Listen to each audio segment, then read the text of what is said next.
Alexandra, thank you very much indeed for coming on to Talk Beliefs again. You are a cult expert and you are the author of Terror, Love and Brainwashing.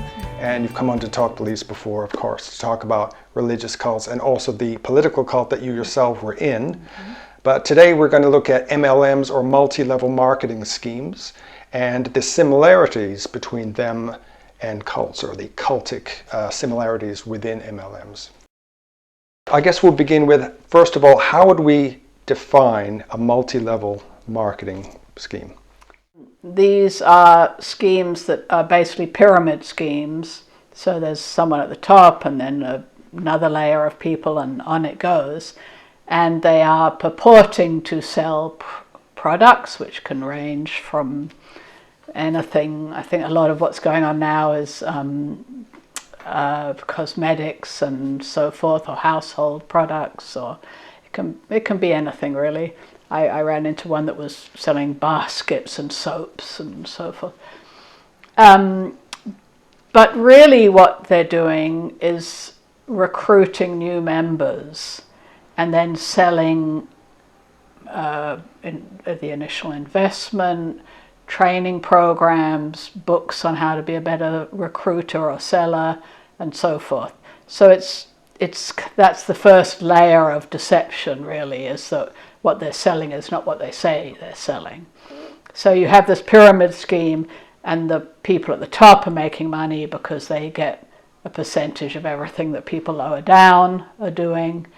And the more people you recruit beneath you, the more money you can make. But of course, as with any pyramid scheme, it means the huge majority of people are actually losing money because it's just getting funneled upwards. And also, as we saw in that recent documentary, the BBC documentary, The Secrets of the Multi-Level Marketing Millionaires, of which you were interviewed, I think it's only 0.2% of people who do make any decent sort of money. It's very small. It's very, very small. Yeah. But of course there's a lot of hype about, you can work from home, 10 hours a week, and you too can become a millionaire or whatever it is. But it's a lie. But they have very convincing sales pitches. And we're going to see that this has a lot of similarities to a cult. We talked, of course, about religious cults in the past and your own political cult. And I have jotted down here many similarities which I have noticed, and I want to put them to you. In my research for this, I did notice, like you said, there are all kinds of MLMs. It isn't just, for instance, makeup. There's Herbalife is one. Amway, there's the one you mentioned, which is the basket. It can be anything, can't it? That's the one they talked about a lot in that documentary, Younique.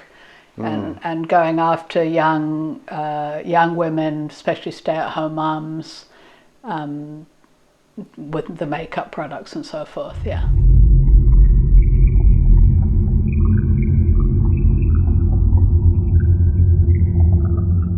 Now, to determine just how much a MLM can be considered cult-like, we're going to go through some of the similarities between MLMs and cults. And like I said, I've jotted some of these down. I want to see what you think of these. Okay. Okay, so when you go on to one of these adverts, perhaps you might find it on Facebook or one of these places, you'll see these bright-eyed converts saying that it will change your life. And this is very seductive, isn't it, to somebody who's perhaps in a, as you've called it, a life blip. Right. So, again, imagine you're a young stay-at-home mom. Money's short, maybe your partner doesn't have a good job, or you've had to give up your job to stay home with the kids because childcare is so expensive. You're maybe a little isolated because you're staying at home now with a baby, and you see something like this with young, attractive other young people. It would be very appealing and make a little extra money, and you can do it from home while baby's napping. it can look really great, especially if the promises are big.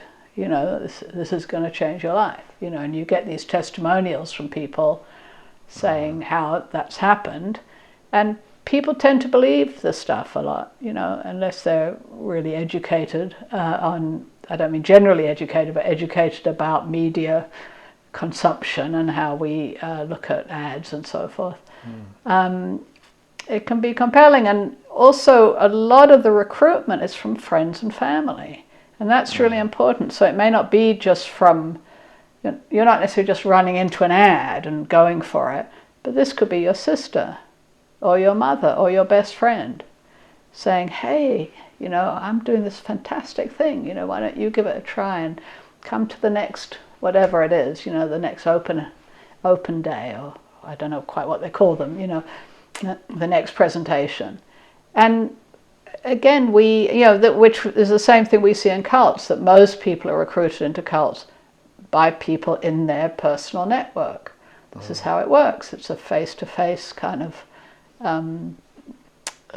method. So I think that's one similarity. You're being recruited through your personal network. And you mentioned testimonials. That immediately sparked, you hear, if, for instance, if you're brought along to a religious gathering and then you get testimonies. And that is kind of a recruitment technique, isn't it? Yeah, Here's why it changed my life. Yeah, I was in a terrible place, similar to where you might be now. And, you know, with the guru or Jesus or whatever. Right, I was blind and now I see. And, you know, I was, you know, had cancer and now I'm cured, right? You know, all these kinds of things. And we see the same thing, you know, I was poor and now I've got my, you know, however many foot long boat that I go off to Spain and, you know, well, I'm sure I haven't seen them, but I can imagine that they're quite glamorous outcomes that are being advertised. And what's insidious about these MLMs is when the recruiting happens and it's online, they could have, whether it's on Instagram or YouTube or wherever, they can have imagery of this lifestyle. Right. Which might not even be their lifestyle. Absolutely. They might have nicked the footage from somewhere. Absolutely. And you go, oh, look at that. That person is, you know, is in the Isle of Capri every weekend and he's got a boat. And it's all because of what they did for, you know, this company. Right.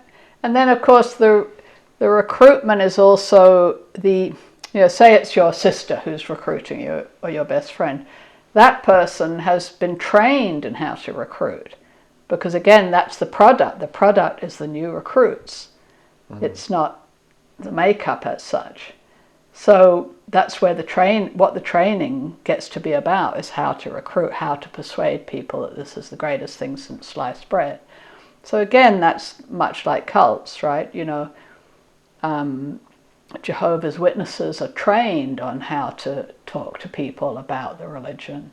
I just read Amber Scorer's wonderful new book, Leaving the Witness, I believe it's called. Yes.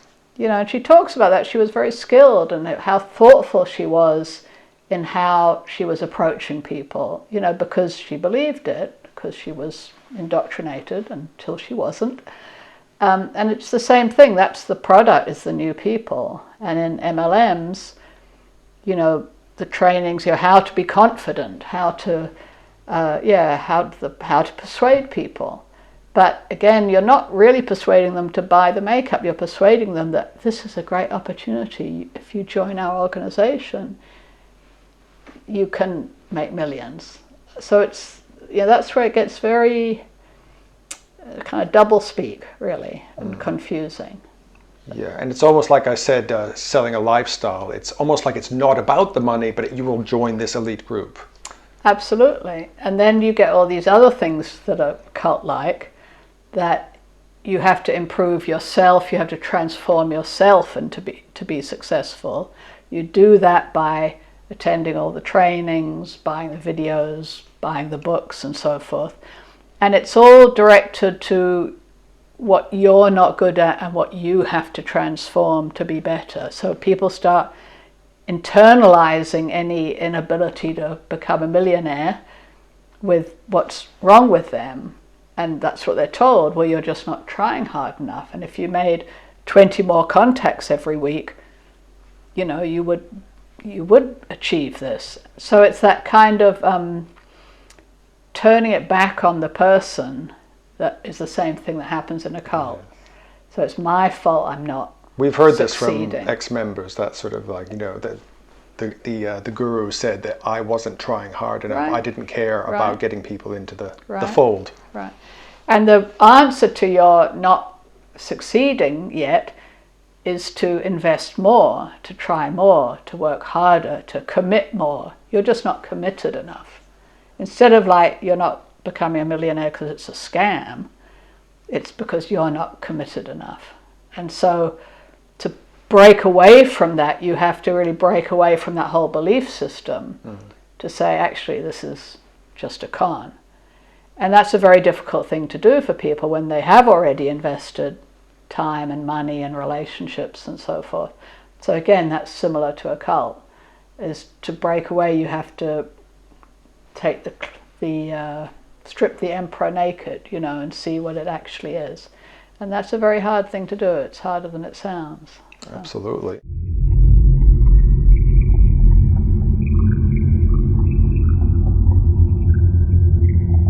And of course, another big one and obvious one is they require your money. And they'll say things like, well, you've got to put some money in to get a lot back or to get more back. So, of course, there's the money aspect.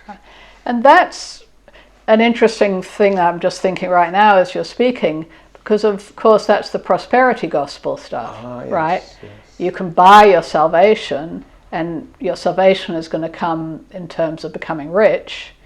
And this starts to link into the roots of this with Norman Vincent Peale and some of what's happening in the US right now. I won't mention any names. Yeah. But the point is there's this kind of epidemic of prosperity gospel stuff around the world, really. God wants you to be rich. God wants you to be rich, and if you give the top guy, your pastor or whoever it is, your money, I think they even call it seed money. Yes. It'll come back to you, 1,000-fold, as the Bible says, or whatever.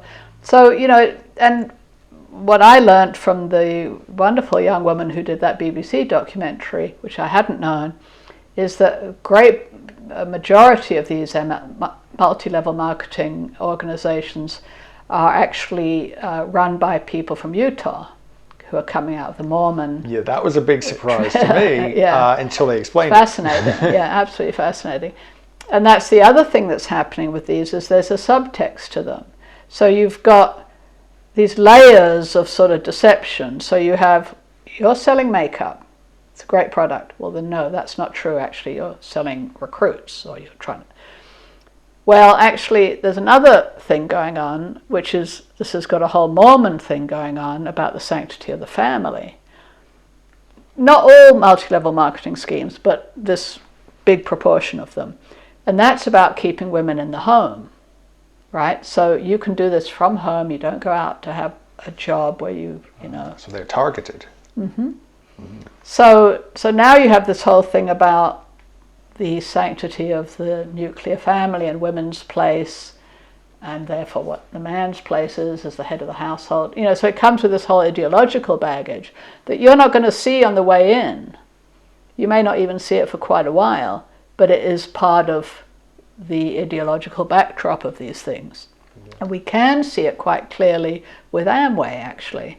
And again, I'm not an expert on this, but Betsy DeVos, who is high up in Trump's administration, I can't remember her position, I think education, I think she's a secretary. Tentatively, yes. Something like that. Yes, it is. She's related closely to the Amway family. I think she's part, and I can't remember the details of how, but she is part of the Amway family. And again, so she's closely associated with these same kind of traditional family values.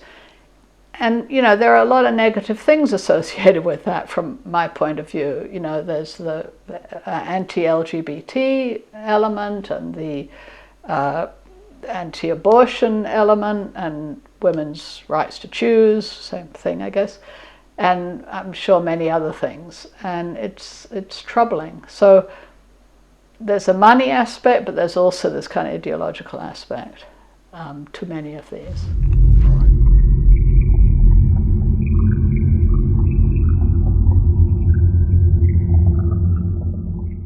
And one of the, I think that one of the nastiest things that I've noticed, especially from that documentary that you were in, is that if anyone is critical, if family members or friends, you're told to just cast them aside, which is like shunning, which we see in religions. Yeah, absolutely it is. So if other people aren't with the program, they're holding you back, and you won't succeed, so get rid of them, unless you can recruit them also. Right, so, and then they start kind of, I don't quite want to say dehumanizing, but doing a very funny thing to your relationship with your friends and family quite quickly. So I think right away when you sign up to be a representative with some of these, and of course they're now using social media, and you have to say at the bottom level, your earliest training level, you have to commit to something like make 10 Facebook contacts a week, or maybe it's a day or something like that. And they call those, it's something like F to F, so I can't quite remember what it stands for. But what it's doing is it's turning your family and friends, who are actually your family, your mother, your father, your sister, your brother, and your actual friends, so-and-so over here, who you speak to every day on the phone, they become this acronym, which I can't remember quite what it is. It's something like F to F. They just become targets. So it's like you're objectifying your personal network, because now in your training, these are your targets that you have to make X number of contacts every period in order to sell to them or to recruit them. It's a very ugly way of objectifying and monetizing and utilizing what should be our trusted and safe relationships. So right away, if this makes sense what I'm saying, you're sort of starting to distance yourself from your close others. And as you know from my work, I consider that the kind of number one warning sign of a cult, is when a group or a person, or not just a cult, but an abusive relationship, starts to pull you away from your trusted, close others. Who you're attached to. From your attachment relationships. Which you've done, of course, a lot of work in that. Right. So I think you see that in these trainings. These people are no longer family and friends. They're targets. They are prospects. Objectifies. They're prospects, yeah. And if you can't recruit them or sell to them, and if they're complaining, like you said, get rid of them. And we certainly see that in the Jehovah's Witnesses and similar sort of sects. I think a little bit of that does go on in the Mormons and the Adventists. And and you're wasting your time with them. And that certainly happened in the group I was in. We pretty much just broke contact with people, either because it was secret, our organization, or they were holding you back from your transformation into a right on political person. It's a dangerous thing, and different groups use different ways of doing that. But the MLMs use it and do it in this way of turning them into prospects.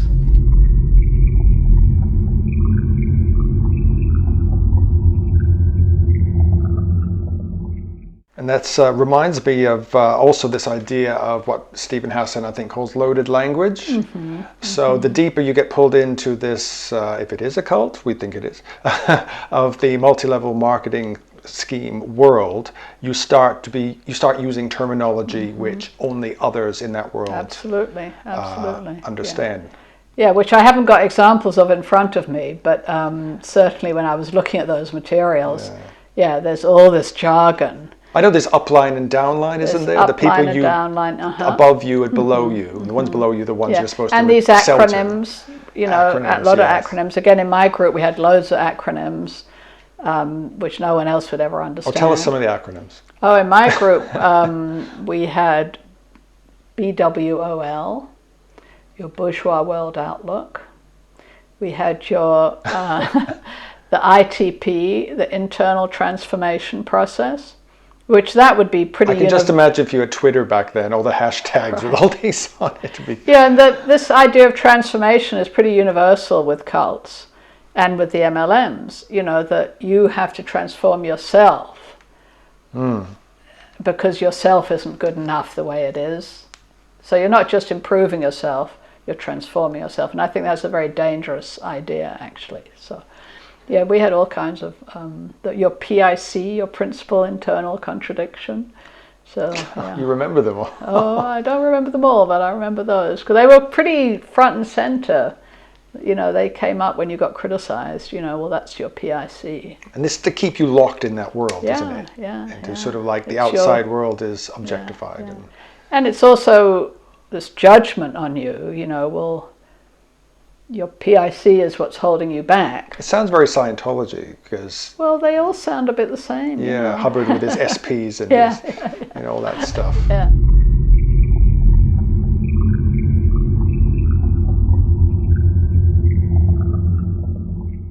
Another thing we notice in MLMs is this idea of the pyramidal hierarchy, the person at the top, and then there's the lieutenants and so on and so forth, and then the little people who do all the work. So you see a correlation there. Absolutely. And, you know, I know often the videos, the training videos or the events that you go to train or to bring your new recruits to, there will be this charismatic person giving the talk, and at the top of most of these there is a charismatic and authoritarian figure, so that kind of fits that model.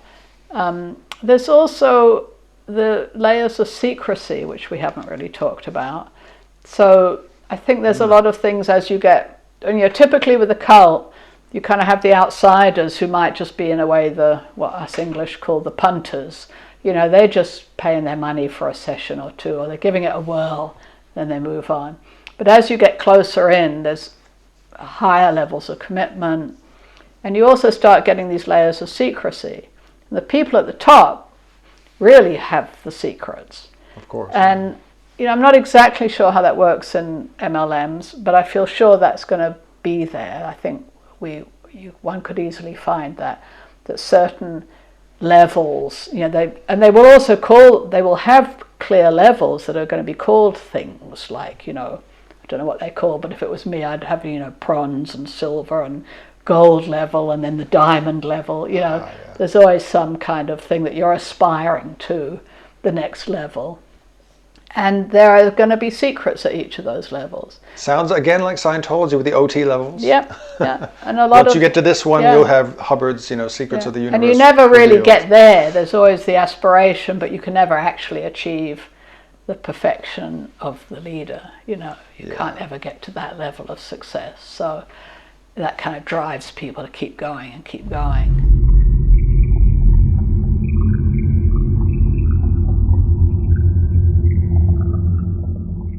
And there is also a sort of a reverence for the leader, again, which I noticed in the BBC documentary.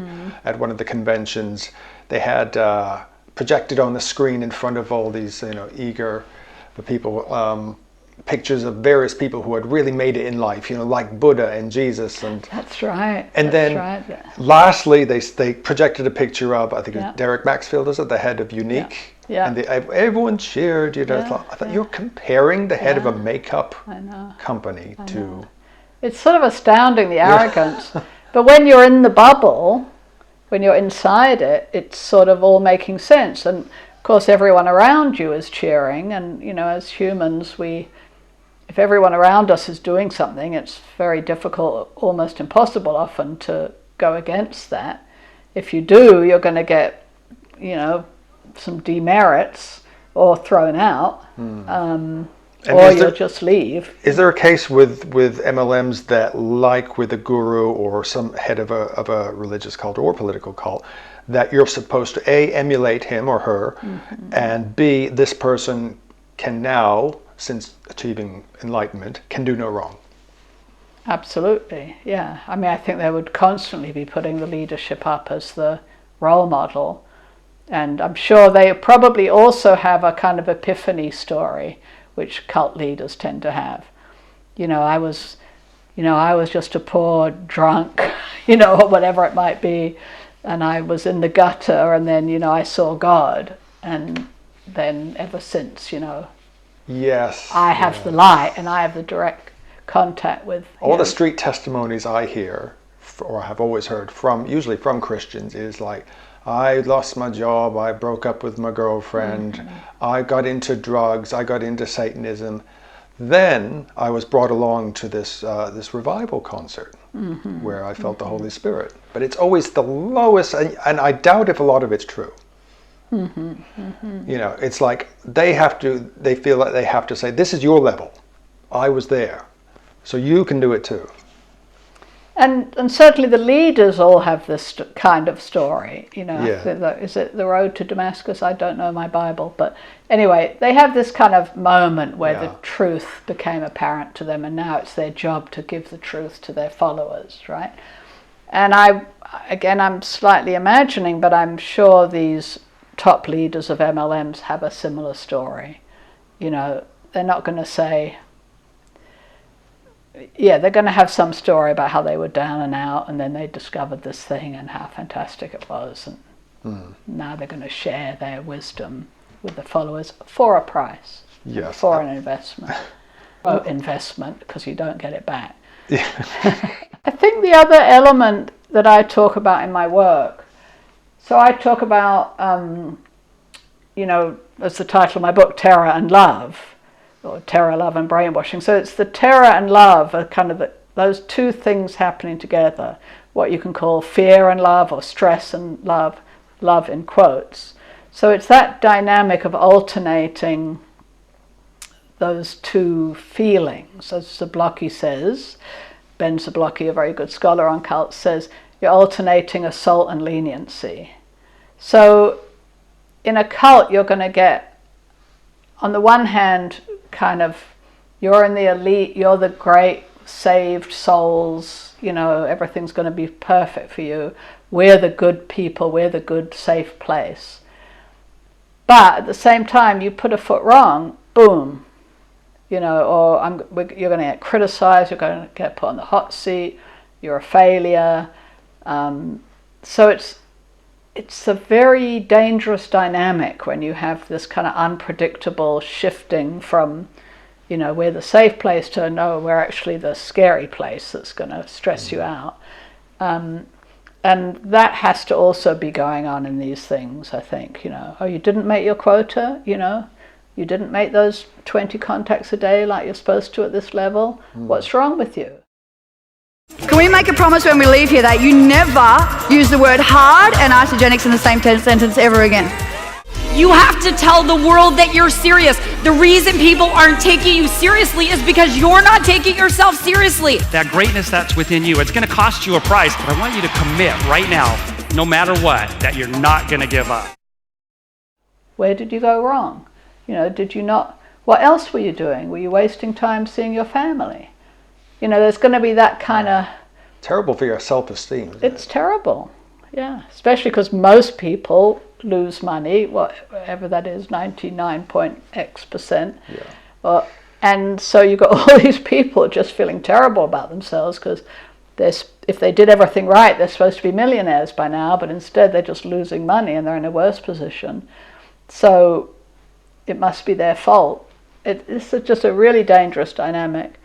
And it's also, you know, there's some gaslighting going on. That's part of this, you're being told a story, a kind of fictitious story that completely obliterates the reality of what you're actually experiencing. Yeah. And that's very crazy making. Yeah.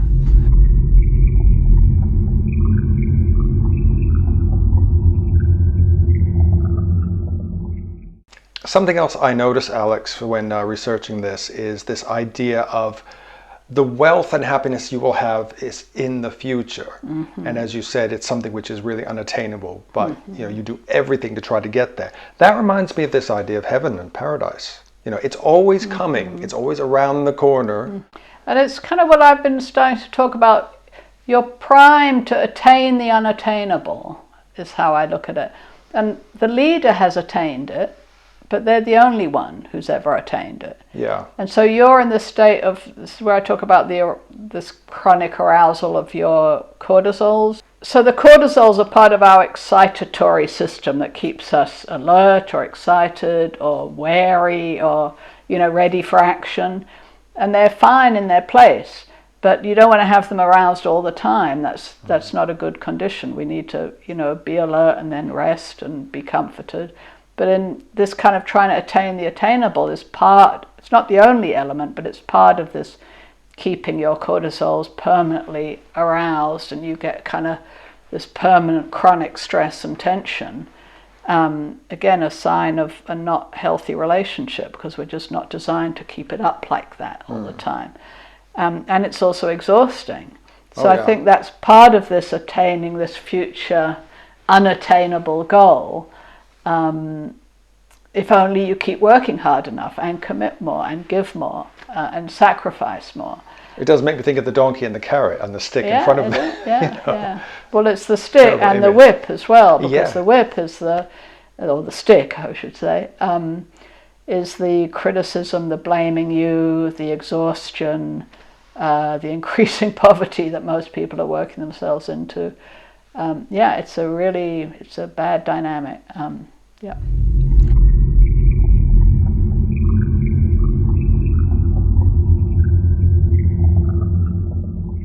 What happens if you decide, okay, you've criticized me, I'm not doing my quota, I'm not getting anything out of this, I think I'm going to leave. Just say, I'm in this and I decide to leave, and I tell others. Then what happens is that the cult members will turn on you or go after you, which of course we've seen in things like Scientology. There was an element of that in the documentary that people said that, I said I was thinking of leaving, and they started insulting me online and sabotaging my social media. So that's another aspect. And again, this is part of, you start getting, when you're in these kind of groups, you also get this language of family. Suddenly this is your family now. We're your family. And you get this in a lot of unhealthy groups, this language of, these are your sisters and brothers, we're family this, family that. And they might even call the leader often, dad or mother or father or big brother or whatever it is. Maybe not big brother, but and when you're in, it's all family. So now these people are your family. And sometimes that's, they actually talk about brothers and sisters, or the leader might be, dad or the father or the mother or whoever it is. So what was once supposedly your family, if you choose to leave, now you're going to be shunned, or even worse, as you were saying, insulted or harassed in various ways. And all these people who had become your supposedly new best friends now will never speak to you again, which is a very good sign of a cult. The opposite of the initial love bombing. Right, exactly.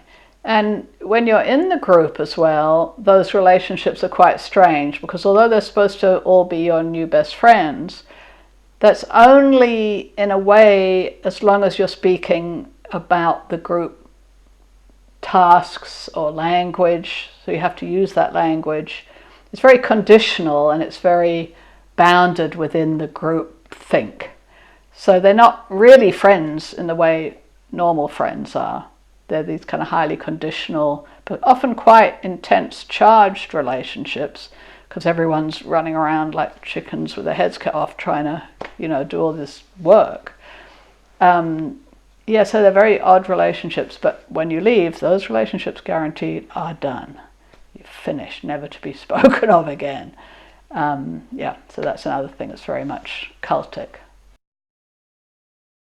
If anyone's watching this and they are interested in working from home in one of these MLMs, if they've already started looking into it, or I don't know if they're likely to, what are some of the warning signs you would point out to them? Well, I think there's a number, but I think one thing is, just the common sense thing of, if it sounds too good to be true, it may be. Please do your homework. Google criticisms of the given group and take those criticisms seriously. But also, if you're starting to get into it, are they really selling that product, or are they really trying to get you to get more recruits? Because if there's deception at that beginning level, then it's a pyramid scheme, and it's not And then we know just the mathematics of a pyramid scheme is you are going to lose. You're not going to win that gamble. But more generally, I would say, and this you may not find till you're a bit further in, which I don't want people to get further in, but if you do get there, is that how these kind of dangerous and abusive relationships work is they isolate you from your prior relationships, your prior friends and family. They engulf you in their new system, so you're like, all your time and all your effort is now going into this, whatever it is. That new system is positioned as being the only good thing in the world. This is the only thing that's going to make you happy, rich, safe, whatever. And at the same time, you're going to be in the state of chronic stress and tension. So if you find yourself with those things, the isolation, the engulfment in the supposed safe place, chronic tension, that's very, very likely going to be a dangerous relationship that's where they are seeking to exploit and control you with this perhaps promise of something great. So, beware. The fundamental warning is beware of anything or anybody that's trying to isolate you from your prior friends and family. Okay, Alexandra, thank you very much indeed yet again. Thank you, Mark.